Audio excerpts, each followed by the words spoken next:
لله الحمد لله الذي أبدع السماوات والأرضين والصلاة والسلام على من كان نبيا وآدم بين الماء والطين وعلى آله وأصحابه أجمعين وعلى كل ملائكة المقربين إلى يوم الدين وعلى عباد الله الصالحين برحمتك يا أرحم الراحمين أما بعد فأعوذ بالله من الشيطان الرجيم بسم الله الرحمن الرحيم وأنتم الأعلون إن كنتم مؤمنين صدق الله العظيم وبلغنا رسوله النبي الكريم الأمين الرؤوف الرحيم قال الله تبارك وتعالى في شان حبيبه الكريم إن الله وملائكته يصلون على النبي يا أيها الذين آمنوا صلوا عليه وسلموا تسليما اللهم صل على سيدنا ومولانا محمد معدن الجود والكرم منبع العلم والحكم وعلى آله وصحبه وبارك وسلم مولاي صل وسلم دائما أبدا على حبيبك خير الخلق كلهم هو الحبيب الذي ترجى شفاعته لكل هول من الأهوال مقتحم يا ربي بالمصطفى بلغ مقاصدنا واغفر لنا ما مضى يا واسع الكرم اللہ وحدہ لا شریک جل مجدہ الکریم کی حمد و ثنا اور اس کے حبیب مکرم رسول معظم باعث تخلیق کائنات باعث ارض و سما حضور خاتم الانبیاء محمد الرسول اللہ صلی اللہ تعالی علیہ وآلہ وسلم کی بارگاہ میں درود و سلام کا نذرانہ پیش کرنے کے بعد ذوی الاحتشام واجب الاحترام معزز و مکرم سامعین و سامعات و ناظرین السلام علیکم ورحمۃ اللہ وبرکاتہ۔ آج کا ہمارا موضوع جناب محمود بن سبکتگین بن جوقرہ الحکم، ایک مشہور فاتحین اسلام میں سے اور سلاطین اسلامیہ میں سے عظیم سلطان جناب محمود غزنوی رحمۃ اللہ علیہ کی شخصیت ہے، اور آپ کی شخصیت سے متعلق چند باتیں آپ کی میں نے گوش گزار کرنی ہیں۔ اس پر میں تفصیلی مطالعہ تو نہیں کر سکا ہوں، لیکن جو کچھ دیکھا ہے ابن خلدون نے جتنا کچھ کہا ہے ان کے اوپر وہ میں دیکھ کے آیا ہوں، اور اس میں پڑھنے کے بعد یقین کیجئے کہ ایک ایسی صورتحال تھی کہ کیا بیان کیا جائے اور کیا بیان نہ کیا جائے۔ مقرر کو دو لمحوں پر پریشانی پیش آتی ہے بیان کرنے والے کو، ایک کسی کے بارے میں بہت کچھ مل جائے اور کسی کے بارے میں کچھ بھی نہ ملے، تو یہ دونوں چیزیں جو ہوتی ہیں ایک پریشانی کا باعث بعض اوقات بن جاتی ہیں۔ اب ان کے اوپر بہت کچھ لکھا ہوا ہے اور تفصیلی کتب بھی ان کی شخصیت سے متعلق موجود ہیں، تو ابھی میرا ارادہ یہ ہے کہ آج تک ہماری قوم نے صرف محمود غزنوی نام ہی سنا ہے، اور چند مختصر جو ان کے کارنامے ہیں وہ ان کے حوالے سے بیان کیے گئے ہیں، لیکن یہود و ہنود کی سازش کے تحت ان کی شخصیت کو ڈیمیج کرنے کی وہ کوشش کی جاتی ہے، اور خاص طور پہ ان کا جو فیملی بیک گراؤنڈ ہے اس کے حوالے سے بہت زیادہ غلط فہمیاں پھیلانے کی کوشش ہوتی ہے کہ یہ ایسے تھے اور کنجوس تھے اور غلام تھے اور اس طرح کی وہ باتیں ہوتی ہیں۔ تو سب سے پہلے ان کا فیملی بیک گراؤنڈ اور ان کی شخصیت سے متعلق چند باتیں اور ان کی ذہانت کے حوالے سے چند قصے میں آپ کی گوش گزار کروں گا۔ محمود غزنوی یہ حضرت سیدنا عثمان غنی رضی اللہ تعالیٰ عنہ کے دور میں ملک فارس کا ایک بادشاہ تھا جس کا نام یزد برد تھا یا یزد جرد تھا، یہ دو روایت ہیں، یا تو یزد برد تھا یا پھر یزد جرد نام تھا، مشہور یزد جرد ہے۔ وہ ایک بادشاہ تھا، اس بادشاہ کی اولاد میں محمود غزنوی آتے ہیں۔ تو یہاں سے اتنی بات تو کلیئر ہو جاتی ہے کہ محمود غزنوی کوئی چھوٹی شخصیت نہیں ہے، بادشاہوں کی اولاد میں سے ہیں۔ تو ان کا جو شجرہ نسب ہے وہ کیا ہے میں آپ کے سامنے بیان کر دیتا ہوں۔ شجرہ نسب بڑا زبردست ہے، اور اس میں چند واسطوں کے بعد یہ یزد جرد نامی بادشاہ تک پہنچ جاتے ہیں، اور یہ شجرہ نسب تاریخ منہاج السراج کے اندر موجود ہے، یہ مستند تاریخ ہے۔ جنہوں نے ابن خلدون کی تخاریج وغیرہ کی ہیں تو انہوں نے محمود غزنوی کے سیرت و احوال ابن خلدون کے جو ہے تاریخ کے اندر شامل کیے۔ ابن خلدون یہ رئیس المؤرخین کہلاتے ہیں، رئیس المؤرخین، تاریخ دانوں کے اندر سب سے مشہور تاریخ جو ہے، مشہور تواریخ میں سے ابن خلدون کی تاریخ جو ہے وہ مشہور ہے۔ تو ان کا جو شجرہ نسب ہے وہ یوں ہے: محمود بن سبکتگین بن جوق قرا الحکم بن قرا ارسلان بن قرا ملت بن قرا نعمان بن فیروز بن یزد جرد۔ آپ نے ایک لفظ بار بار سنا ہے، اس کے اندر لفظ قرا مقرر ہو رہا ہے۔ قرا بہت زیادہ مشہور اور بہت زیادہ بہادر شخص کو جو ہے وہ کہا جاتا ہے ترکی زبان کے اندر۔ یہ رہنے والے تھے بنیادی طور پر ایک فارس کے علاقے کے، لیکن ان کا جو پردادا ہے یزد جرد، اس کے اوپر حضرت عثمان غنی رضی اللہ تعالیٰ عنہ کے دور میں کسی نے حملہ کیا اور یہ ایک باورچی خانے میں مقتول پایا گیا۔ اس کے بعد ان کا جو خاندان تھا، یزد جرد کا جو خاندان تھا، محمود غزنوی کا آبا اور اجداد جو تھے، ظاہر ہے کہ وہ باپ مار دیا گیا، تو جو تخت شاہی تھا وہ بھی ماخوذ ہو گیا، سلب کر لیا گیا، مصلوب ہو گیا اور وہ چھن گیا تخت، اور دوسری بادشاہ کی جو ہے وہ حکومت آ گئی۔ تو عام طور پہ بادشاہوں کا یہ سلسلہ رہا ہے کہ جب بھی کسی بادشاہ کو پکڑا جائے تو اس کی آل کو ختم کر دیا جائے، اولاد کو ختم کر دیا جائے، کیونکہ اس کی جو اولاد ہوگی وہ بھی بادشاہی خون رکھتی ہے۔ ظاہر ہے مجاہد کی اولاد بھی مجاہد ہوتی ہے، تو ان کی اولاد کو جو ہے وہ ختم کر دیا جائے۔ تو ان کی ساتھ بھی یہی معاملہ ہوا۔ تو ان کا جو خاندان تھا، جس میں قرا ملت بن قرا بن نعمان بن فیروز، یہ جو ہے روپوش ہو گئے اور اپنی خواتین کے ساتھ یہ جو ہے روپوش ہو کر ترکمانستان کی طرف آ گئے۔ اب ترکمانستان میں یہ آ تو گئے، ان کے پاس مال و دولت تو تھا، لیکن وہ مال و دولت اتنا نہیں تھا کہ اپنا نام جو ہے وہ بنا سکتے۔ ظاہر بادشاہت سے مصلوب ہو کر یہاں تک پہنچے اور راستے میں دیگر چیزیں، وہ شاہی جاہ و وقار تو برقرار ہی نہ رہا۔ تو انہوں نے ترکمانستان میں آ کر اپنی جو ہے وہ نسل کا سلسلہ شروع کیا، اور آبادیاں جب بڑھیں تو یہاں پر بعض ترکوں کے جو خاندان تھے وہ رہنے والے تھے۔ تو ان کی جو محمود غزنوی کے جو آبا اور اجداد تھے، ان کی رشتہ داریاں ترکی خاندان کے ساتھ ہو گئیں، ترکی خاندان کے ساتھ ہو گئیں، اور ان کا جو اپنا خاندان تھا اور اپنا جو خاندانی نام تھا، جو قرا نام چلتا آ رہا تھا، وہ مسلوب ہو گیا، اور ان کی جو نسل تھی وہ گم ہو گئی، اس طور پر کہ ان کا نام باقی نہیں رہا۔ ان کی نسل اور ترکوں کی نسل یہ مل گئی۔ اب 3 پشتوں کے بعد، 3 یا 4 پشتوں کے بعد، محمود غزنوی کے جو آبا اور اجداد تھے وہ بھی ترکوں میں ہی شمار ہونے لگے، حالانکہ یہ بنیادی طور پہ ترک نہیں تھے، لیکن ترکمانستان میں رہ کر اور جو ہے ترکی خاندانوں میں شادیاں ہو گئیں، اور اس خاندان کے اندر جو ہے وہ کیا نام ہے رشتہ داریاں ہو گئیں، تو رشتہ داریوں کی وجہ سے یہ بھی ترک کہلانے لگے، اور یہ ترکی جو ہے وہ مشہور ہو گئے۔ محمود غزنوی کے جو دادا ہیں، دادا کا نام کیا ہے؟ جوق، جوق نام ہے فارسی زبان کے اندر اور ترکی زبان کے اندر۔ ترکی زبان میں جوق کہا جاتا ہے کسی بہت زیادہ، جوق اور غوغا کا لفظ استعمال ہوتا ہے ترک کے اندر، یہ بہت زیادہ طاقتور اور شجاع کے لیے جو ہے وہ استعمال ہوتا ہے۔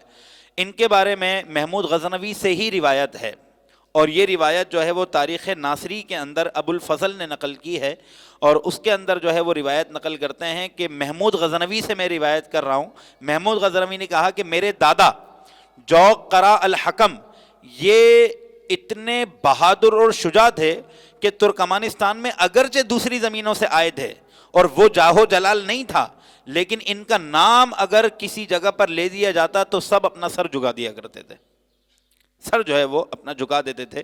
ان کے بعد جو ان کا بیٹا آیا سبکتگین، محمود غزنوی کے والد، یہ آئے، تو اس دور میں سلسلہ یہ ہوا، اب یہاں پر آ کے مورخین وہ 2 راہیں اختیار کر لیتے ہیں، اور یہاں پر ہندوؤں کی تاریخ جو ہے وہ رتب و یابس کے ساتھ ملا کر جو ہے وہ پیش کرتے ہیں، خاص طور پہ تاریخ فردوسی، یہ ہندوؤں کے زیر اثر لکھی گئی زبردستی، اور تاریخ شعر العجم، یہ مشہور تواریخ ہیں، آپ اگر ہندوستان کی ہسٹری پڑھنا چاہتے ہیں تو ان دونوں تواریخ کے اندر محمود غزنوی کو غلام کے طور پہ مشہور کروایا گیا، اور زبردستی کہا کہ یہ تو غلام تھا۔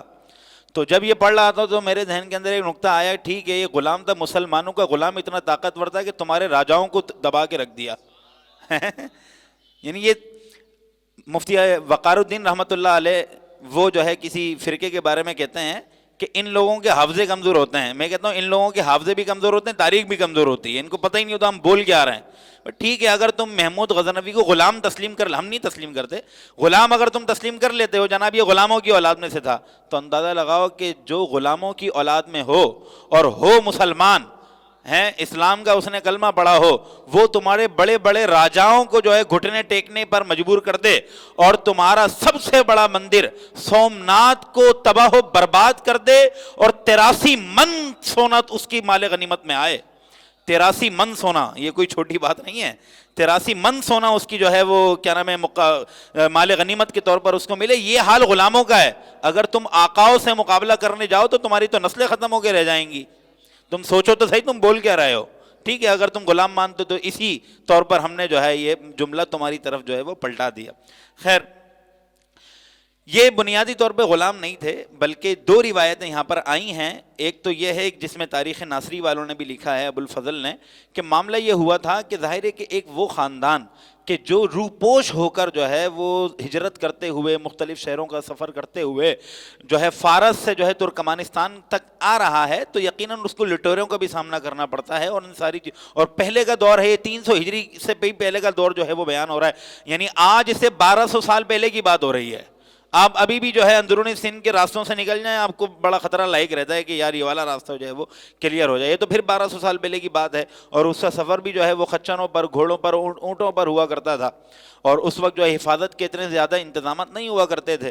تو اس وقت ہو سکتا ہے کہ کسی لٹیرے نے ان کے محمود غزنوی کے والد سبکتگین کو جو ہے وہ غلام بنا لیا ہو، اور ان کو جو ہے ایسا شو کیا ہو کہ جناب یہ غلام بنا لیے گئے. پہلے تو یہ آپ کے ذہن کے اندر کلیئر ہو کہ قرون اولیٰ کے اندر یہ پہلے کا جو زمانہ تھا اس میں غلام بنانے کی صورت حال کیا ہوتی تھی. اس وقت دو طرح غلام بنائے جاتے تھے، ایک زبردستی غلام بنایا جاتا تھا اور ایک حقیقت میں غلام بنتا تھا. کس طرح بنتا تھا؟ کوئی غلام ایسا تھوڑی ہے کہ مطلب وہاں سے غلاموں کی پروڈکشن ہو رہی ہے، ایسا تھوڑی تھا. غلام باقاعدہ ایک صورت حال ہوتی تھی جس کے تحت آ کر بندہ غلام بن جاتا تھا. وہ دو صورتیں تھیں، ایک تو جینون غلام کہا جاتا تھا، اور ایک زبردستی جو ہے اس کو پکڑ لیا، وہ بندہ غلام نہیں ہے لیکن وہ اکیلا گھوم رہا تھا، اس کو پکڑ کے غلام بنا کے بھیج دیا. یہ غلام نہیں ہوتا تھا. غلام جو حقیقت میں غلام سمجھا جاتا تھا وہ تھا کہ کسی ملک کے اوپر دوسرا ریاست کا بادشاہ حملہ کرتا، اب وہ مسلمان ہو یا کوئی دوسرا ریاستی بادشاہ، وہ حملہ کرتا، حملہ کر کر اس کی جو فوج ہوا کرتی تھی اور اس جگہ کے جو باشندے ہوتے تھے، مرد ہوتے تھے، بچے ہوتے تھے، ان کو غلام بنا لیا جاتا تھا، اور جو عورتیں تھیں ان کو کنیز اور لونڈیا جو ہے وہ بنا لیا جاتا تھا. تو یہ ایک انتہائی ذلت ہوتی تھی اس چیز کی کہ وہ قوم اس قابل ہی نہیں ہے کہ وہ اس بادشاہ سے جو ہے وہ مقابلہ کر سکے. یہ اس چیز کا غلام بنانا اس چیز کا استعارہ ہوتا تھا کہ جناب یہ جو قوم ہے یہ اس قوم کا مقابلہ نہیں کر سکتی، لہذا یہ غلام بننے کے قابل ہے. ظاہر مقابلے میں کامیاب نہیں ہو سکی نا، آپ غلام بنے. یہ صورت، یہ جینون طریقہ تھا غلام بنانے کا. اور ایک کیا تھا وہ جو میں نے آپ کے سامنے بیان کیا کہ چلتے ہوئے بندے کو بھی پکڑ لیا اور اس کو پکڑ کے دوسرے ملک میں لے جا کر بیچ دیا. ہو سکتا ہے کہ یہ صورتحال محمود غزنوی کے والد سبکتگین کے ساتھ پیش آئی ہو کہ وہ جو ہے اپنے جو ہے قافلے سے الگ ہو گئے، لیکن الگ ہونے کے بعد جو ہے کیا نام ہے ان کو کسی شخص نے وہ اریسٹ کر لیا، اریسٹ کر کر جو ہے وہ بخارا کے علاقے میں جا کر ان کو بیچ دیا سبکتگین کو. لیکن ظاہر ہے کہ آپ جس طرح یوں کہا جاتا ہے کہ پیسے کے ذریعے بندہ جو ہے وہ اسٹائل نہیں خرید سکتا، طبیعت تھوڑی خرید سکتا ہے، اسی طرح کسی پیسے والے کو، کسی جس کے پاس جو ہے وہ جاہ و حشمت ہے، اس کو آپ بھلے غلام بنا لیں، اس کی شخصیت تھوڑی مٹا سکتے ہیں. سبکتگین کو پکڑ تو لیا محمود غزنوی کے والد کو، جب ان کو غلاموں کی منڈی میں لے کے جایا گیا تو بخارا کا جو بادشاہ تھا امیر البتگین، البتگین نام تھا بخارا کا جو بادشاہ تھا، اس نے دیکھا کہ یہ سبکتگین نامی جو شخص غلام بن کر لایا گیا ہے یہ چہرے سے غلام نہیں لگتا. یہاں پر میں ایک مثال پیش کروں، جیسے سلسلہ حضرت یوسف کے ساتھ ہوا تھا. آپ غلام تو نہیں تھے معاذ اللہ، آپ تو پیغمبر ہیں. آپ کو جب مصر میں جا کر بیچا گیا تو وہاں پر جو عزیز مصر تھا اس نے کیا بولا، چہرہ لگتا ہی نہیں ہے غلاموں والا. یہ سلسلہ محمود غزنوی کے والد کے ساتھ ہوا، سبکتگین کے ساتھ.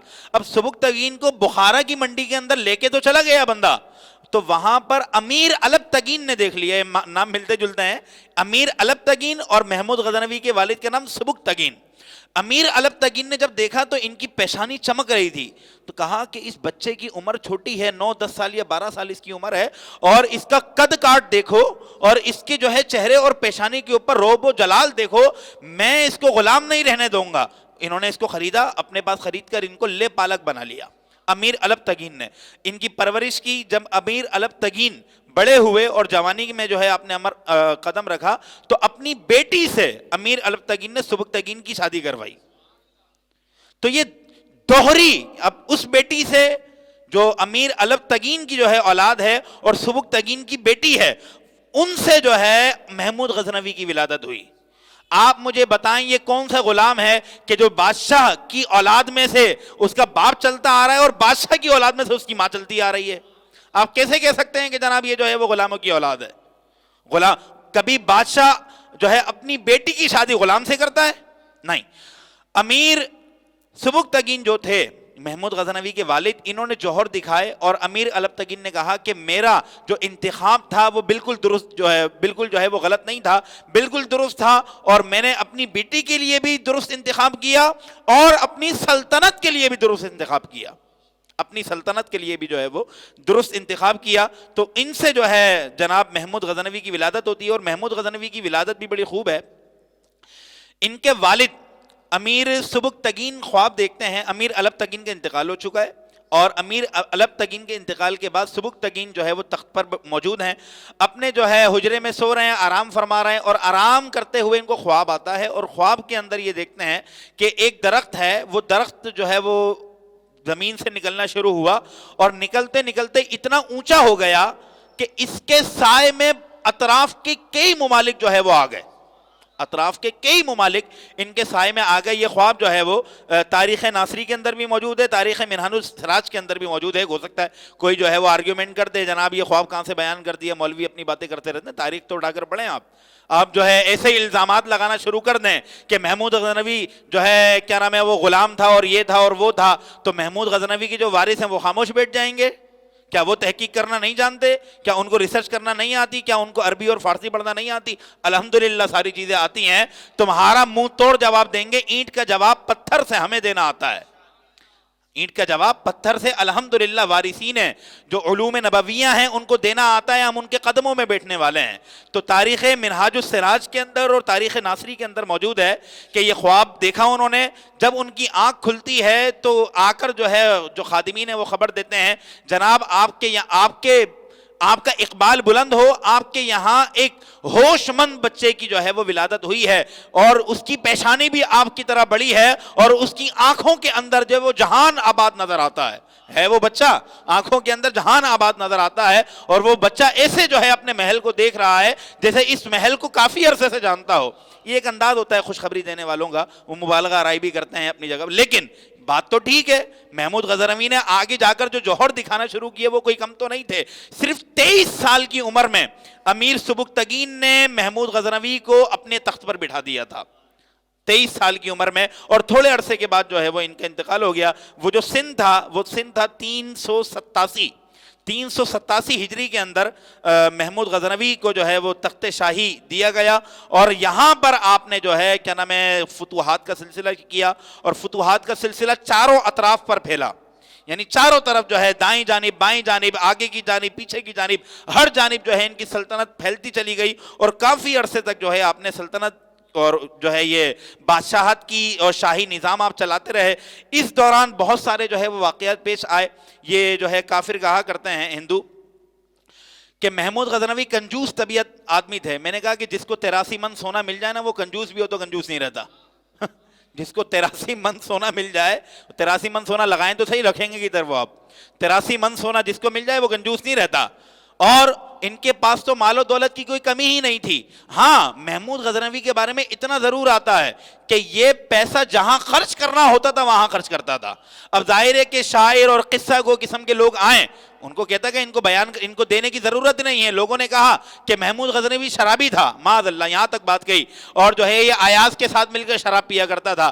تو جناب تم جو ہے حجب کر رہے ہو، تمہارے پاس حقیقی اور اتھینٹک باتیں ہی نہیں ہیں، تم نے غلام کی بات کی، ہم نے وہ بات تمہاری طرف پلٹا دی، لیکن تم جو ہے کیا نام ہے محمود غزنوی کو کسی بھی ایسی تاریخ سے شرابی ثابت کر کے دکھاؤ کہ جو باقاعدہ معتبر ہو. تاریخ شہر العجم جو ہے یہ بالکل بھی معتبر نہیں ہے، تاریخ فردوسی بالکل بھی معتبر نہیں ہے. اس کو پڑھنے سے باقاعدہ اندازہ ہوتا ہے کہ یہ ہندوؤں کے زیر تسلط لکھی گئی ہے. تو معتمد تاریخ، مورخ کبھی بھی اس مورخ کی تاریخ قابل اعتماد نہیں ہوتی ہے. وہ تاریخ کا اصول ہے کہ جو اس دور کے بادشاہ کے تحت جو ہے وہ رہ کر لکھ رہا ہو، کیونکہ تاریخ تو لکھی ہوئی بعد میں جاتی ہے. اس دور میں تو اسی کی تاریخ لکھی جائے گی نا جیسا بادشاہ بولے گا. تو اس طرح جو ہے تاریخیں معتبر نہیں ہوتی. ان کو شرابی کا جو ہے وہ نام دیا گیا، حالانکہ ان کے یہاں پر نہ کنیزوں کی تعداد ہوا کرتی تھی، نہ ہی جو ہے ان کے دربار میں جو ہے وہ شعراء کی تعداد، جو قصہ گو قسم کے شاعر ہوتے ہیں وہ اپنے پاس نہیں بیٹھنے دیتے تھے، بلکہ ان کے پاس کس قسم کے لوگ ہوتے تھے؟ ابو ریحان البیرونی جیسا ان کے دربار میں ہوتا تھا. ابو علی سینا جیسا بندہ یہ تمنا کرتا تھا کہ کاش مجھے محمود سلطان جو ہے وہ اپنے دربار میں بیٹھنے کی جو ہے وہ مہلت دیتا اور مجھے یہ موقع ملتا. محمود غزنوی نے جب یہ جو ہے وہ ان کی التجا سنی اور ان کی خواہش کا اظہار سنا تو کہا کہ ہم ان کو اپنے دربار میں آنے کی دعوت دیتے ہیں، لیکن وہ کسی وجہ سے جو ہے وہ اس دربار میں نہ آ سکے. البیرونی کے باقاعدہ جملے موجود ہیں تاریخ ہند ان کی کتاب ہے البیرونی کی. ابو ریحان بیرونی جو ریاضی دان ہیں اور مشہور جو ہے وہ سائنٹسٹ ہیں اور ریاضی دان ہیں مسلمانوں کے، تو انہوں نے تاریخ الہند کے اندر لکھا ہے کہ یہ محمود غزنوی کا کرم تھا کہ میں اتنا کچھ لکھ سکا. یہ ان کا جملہ ہے. آپ بتائیں کہ جب محمود غزنوی کو پتا ہے کہ مال کہاں پر خرچ کیا جاتا ہے پوری دنیا کے اندر، جس طرح بغداد میں پوری دنیا سے کتابیں ہارون رشید نے جمع کر کے جو ہے وہ وہاں پہ لائبریری بنائی تھی، اسی طرح محمود غزنوی نے غزنہ کے اندر بڑی بڑی لائبریریاں بنوائی تھیں اور بڑی بڑی یونیورسٹیز جو ہے انہوں نے تعمیر کروائی تھی، جامعات تعمیر کروائے تھے. انہی جامعات میں سے ایک جامعہ میں پڑھنے والا چشم و چراغ وہ ہے جس کو آج داتا علی حجویری کہا جاتا ہے. انہی یونیورسٹیز کے اندر پڑھنے والا داتا علی حجویری طالب علم تھا، جو آج داتا علی حجویری کے نام سے مشہور ہے، اور ان کا اصل نام عثمان بن علی الغزنوی ہے. داتا علی حجویری، باقاعدہ داتا علی حجویری رحمت اللہ علیہ کو محمود غزنوی جب غزنہ کے علاقے کا دورہ کرنے کے لیے نکلے تو اپنی اس یونیورسٹی کے سفر پہ گئے تو جا کر دیکھا کہ ایک طالب علم ہے، وہ قرآن بھی بڑی خوبصورتی سے پڑھتا ہے اور ماہر بھی بڑا ہے. اساتذہ نے ان کی تعریف کی تو محمود غزنوی نے اس بچے کو اپنے پاس بلایا. محمود غزنوی کے اپنے تاثرات ہیں، میں اس بچے کی پیشانی کی چمک کی وجہ سے اپنی نگاہوں کو نیچے کر لیا. وہ کون بچہ تھا؟ داتا علی حجویری تھے. یہ ہوا کرتے تھے سلاطین، یہ ہوا کرتے تھے علم و فن کو فروغ دینے والے.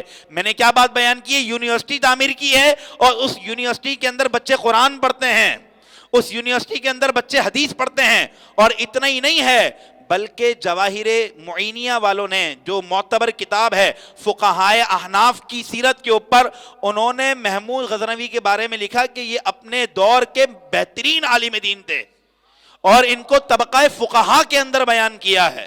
جواہر معینیہ والوں نے طبقہ فقہا کے اندر محمود غزنوی کو بیان کیا ہے. بلکہ اس سے آگے چل کے ایک اور بات انہوں نے لکھی کہ انہوں نے فقہ کے اوپر ایک کتاب بھی تصنیف کی تھی محمود غزنوی نے. اب لوگ کہتے ہیں کہ جناب یہ اس قسم کے لوگ تھے. عالم دین کبھی شراب پیتا نظر آئے گا آپ کو؟ اور پلس وہ بادشاہ بھی ہو اور اس طرح بڑے بڑے علم کے پہاڑوں کے درمیان جو ہے وہ رہتا ہو تو وہ شراب کی تو اس کو ضرورت ہی نہیں ہے. وہ جو علم و فن کی شراب جب پی رہا ہے، وہ جو ہے کیا نام ہے علم و ہنر کی شراب سے جو ہے وہ مخمور ہے، تو اس کو یہ ناپاک شراب پینے کی کیا حاجت ہے؟ خیر، تو انہوں نے لکھا کہ انہوں نے جو ہے یہ طبقہ فقہا کے اندر شامل ہیں. نمبر 2، انہوں نے جو ہے ایک فقہ کی کتاب بھی لکھی اور ایک اور کتاب جو ہے وہ میرے پاس موجود ہے. امام الحرمین ابو المعالی عبد الملک نے یہ کتاب لکھی ہے، اس کا نام ہے مغیث الخلق فی اختیار الحق. اس کے اندر انہوں نے بہت سارے بادشاہوں کے واقعات نقل کیے ہیں.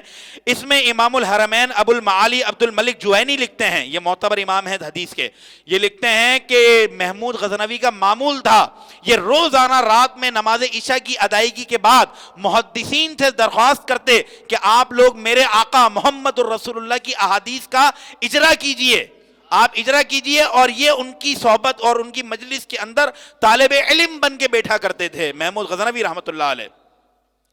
اب کوئی کیسے کہہ سکتا ہے کہ جناب یہ عالم دین نہیں تھے اور یہ اس قسم کے لوگ تھے؟ ہمارا یہ بیان سن لے اور ثابت کر کے دکھا دے پھر کہیں سے کہ یہ بادشاہوں کی اولاد سے نہیں تھے، یا ان کے پاس علم و فن نہیں تھا، یا یہ جو ہے وہ رقم خرچ کرنا نہیں جانتے تھے. ان کو پتا تھا کہ رقم کہاں خرچ کرنی ہے.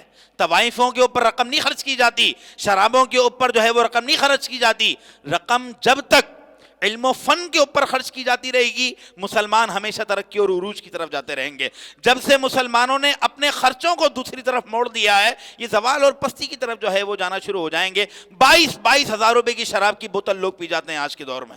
بتائیے آپ، یعنی اللہ معاف کرے مسلمانوں نے اپنا معیار کیا بنا لیا ہے اور جو ہے وہ تباہی اور بربادی کی طرف جا رہے ہیں. یہ ہمارا موضوع نہیں ہے، محمود غزنوی کی شخصیت ہمارا موضوع ہے. مزید جو ہے وہ اس کو آگے لے کر چلتے ہیں. ان کے بارے میں یہ بھی موجود ہے کہ ذہین بڑے تھے. محمود غزنوی ذہین بہت تھے اور اس کے بہت جو ہے وہ واقعات مورخین نے اپنی اپنی کتابوں کے اندر لکھے ہیں. میں جو ہے ایک واقعہ آپ کے سامنے جو ہے وہ بیان کر دیتا ہوں. ان کے پاس جو ہے وہ ایک شخص آیا، وہ آ کر کہتا ہے کہ جناب میں نے ایک تھیلی اپنی جو ہے وہ آپ کے جو قاضی ہے حکومت کا اس قاضی کے پاس رکھوائی تھی اور میں نے ان کو بتا دیا تھا کہ اس تھیلی کے اندر چند ہیرے موجود ہیں. یہ حکایت جو ہے ابو نور بشیر کوٹلوی رحمۃ اللہ علیہ نے اپنی کتابوں کے اندر لکھی ہے جہاں پہ وہ حکایات نقل کر رہے ہیں. تو آپ لکھتے ہیں کہ وہ شخص آیا محمود غزنوی کے پاس آ کر کہتا ہے کہ میں نے ہیروں سے بھری ہوئی تھیلی جو ہے وہ آپ کے ملک کے قاضی کے پاس رکھوائی تھی، چیف جسٹس کے پاس رکھوائی تھی، اور میں نے کہہ دیا تھا کہ میں لمبے سفر پہ جا رہا ہوں اور جو ہے ہو سکتا ہے کہ مجھ سے راستے میں کوئی تھیلی چھین لے اور بہت قیمتی ہے، ہیرے اس کے اندر بھرے ہوئے ہیں. آپ بولیں جناب ہیرے یہ تو بہت قیمتی ہوتے ہیں. جس ملک کے بادشاہ کو 83 من سونا غنیمت میں ملتا ہو نا اس کی رعایا کے پاس ہیرے ہی ہوا کرتے ہیں. سمجھ رہے؟ اس رعایا کے بعد ہیرے ہی ہوا گئے. تو آج کا دور ہے کہ ہم بیچارے جو ہے وہ کیا نام ہے 2 رنگ کے نوٹ لے کر چل رہے ہوتے ہیں. ہم مجبور ہیں، ہمارے جو ہے وہ بادشاہ اس طرح کے ہیں، ہمارے جو حکمران ہیں وہ اس طرح کے ہیں. خیر یہ موضوع کہیں اور چلا جائے گا. تو انہوں نے کہا کہ میں نے آپ کے ملک کے قاضی کے پاس رکھوائی تھی تھیلی، لیکن اب میں جو ہے کافی عرصے کے بعد ان کے پاس آیا ہوں اور وہ تھیلی میں نے ان سے لی ہے اور وہ کھول کر دیکھا ہے تو اس میں ہیرے نہیں ہیں بلکہ جو ہے وہ کھوٹے سکے سونے کے موجود ہیں. یہ تو میں تو برباد ہو گیا، اتنا جو ہے قیمتی اپنا سرمایہ زندگی کا ان کے پاس رکھوایا تھا، تو اس کا کچھ حل کریں. محمود غزنوی بولتا ہے کوئی ثبوت ہے؟ کہا کہ حضور کوئی ثبوت نہیں ہے، جبھی تو آپ کے پاس آیا ہوں، لیکن میں آپ کو اور اللہ اور رسول کو گواہ بنا کر قسم کھاتا ہوں کہ وہ میں نے ہیروں سے بھری ہوئی تھیلی دی تھی، میں جھوٹ نہیں بول رہا.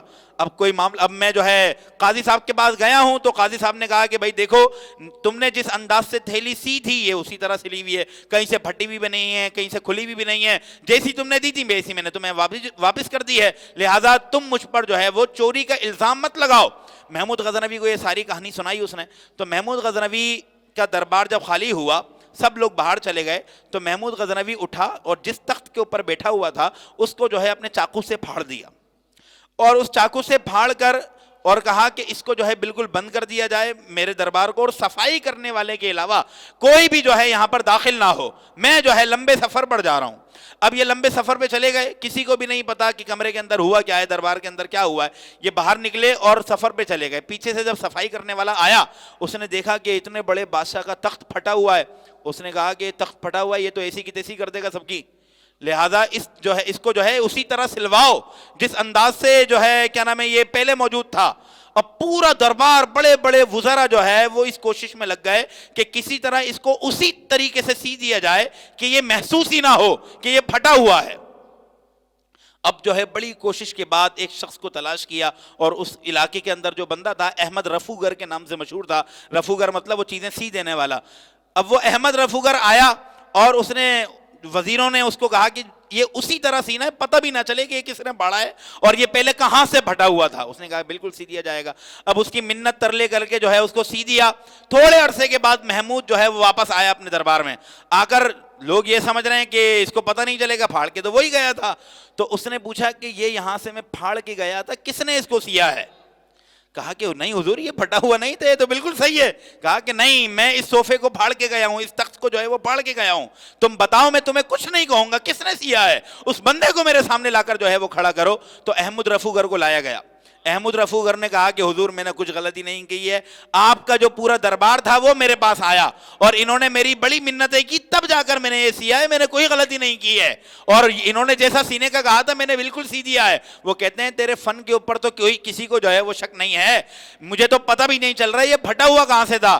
تو اتنا بتا کیا یہ والی تھیلی بھی تو نے سی ہے؟ یہ جو تھیلی ہے یہ بھی تو نے سی ہے؟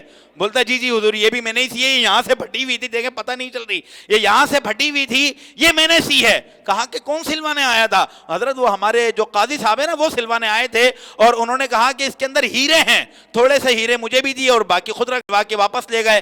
سارے ثبوت جو تھے وہ انہوں نے جمع کر لیے, اور جو ہے جتنے بھی دربار تھے ان کو گواہ بنا لیا, اور احمد رفوگر کو وہاں سے ہٹا دیا.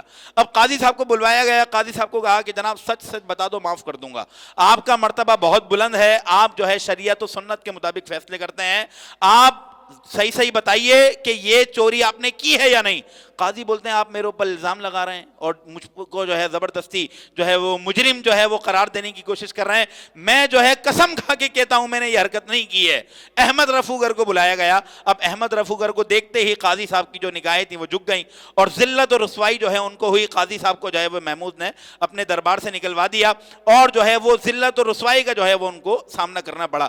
اب یہاں پر ابو النور بشیر کوٹلوی رحمۃ اللہ علیہ بڑی خوبصورت بات لکھتے ہیں. آپ فرماتے ہیں کہ لوگوں کبھی بھی بددیانتی مت کرنا, خاص طور پہ جب کسی جو ہے وہ اسلامی منصب کے اوپر بیٹھو تو بددیانتی مت کرنا. یہ محمود کا دربار تھا, دیکھو کس انداز سے اس قاضی کو ذلت اور رسوائی کا سامنا کرنا پڑے.